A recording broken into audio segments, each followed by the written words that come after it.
iron, and you might know how to play with fire. Donc avec les pieds, ça doit s'appeler du football. Oui, normalement. Et parfois du footbox. Oui, là, il y a une battle aussi, mais voilà. C'est pas bien terminé. Bon, allez, Grégoire Tournon avec nous pour faire le point. On va pas commencer par les Marseillais. Non, on va commencer par la bonne nouvelle de la soirée, c'est la victoire de Lyon. Donc Ligue Europa, les Lyonnais ont gagné, les Marseillais, eux, ont perdu avec un coup de pied en plus du mauvais côté. Et les Niçois aussi ont perdu. On commence avec ces Lyonnais. Regardez l'OL qui a fait un grand pas vers les 16e de finale après avoir dominé Everton. Victoire 3-0. 3 buts en fin de match face à des Anglais qui ont terminé à 10. But de Traoré, Aouar et Memphis Depay. Lyon est deuxième de son groupe avec 2 victoires et 2 nuls. De son côté, l'OM se déplaçait chez les Portugais de Guimarães et le geste le plus spectaculaire de la soirée a eu lieu avant le match. Prise à partie par des supporters marseillais, Patrice Evra a craqué, décochant un coup de pied à l'un d'entre eux, un coup de sang qui lui a valu une expulsion. Et côté résultat, Marseille qui restait sur 5 matchs sans défaite et qui avait battu les Portugais il y a 15 jours, s'inclinait à 1-0, but de Hurtado et l'OM reste deuxième de son groupe. 6e revers d'affilée pour les Niçois hier soir. Ils ont perdu chez les Romains de la Lazio. But contre son camp dans les dernières secondes de Le Marchand. 1-0, c'est le score. Les Italiens sont qualifiés pour la suite de la compétition. Nice se maintient en 2e position avec 2 points d'avance sur son premier poursuivant.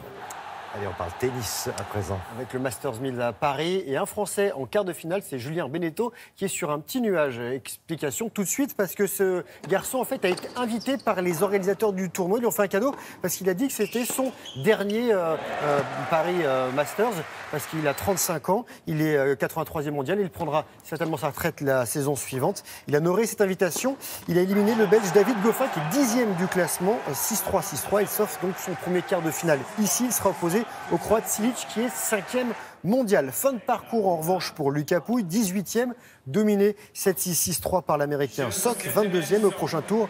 Jack Sock affrontera l'Espagnol Verdasco. Une autre défaite tricolore, celle de Nicolas Mahut, lui aussi invité par les organisateurs. L'Angevin, 111e mondial, a été éliminé en 8e de finale par le Serbe Krajinovic, issu des qualifications et qui défiera au prochain tour Rafael Nadal. Donc ce sera en quart de finale. Le numéro mondial qui atteint la finale ici il y a 10 ans a dû s'employer pour se hisser en quart de finale et pour éliminer l'Uruguayen Cuevas 6-3, 6-7, 6-3 en 2 heures.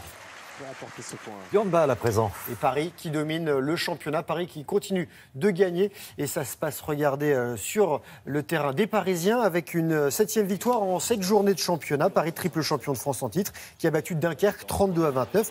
Le PSG est leader du classement devant Montpellier et Nîmes. Dunkerque est juste au pied du podium.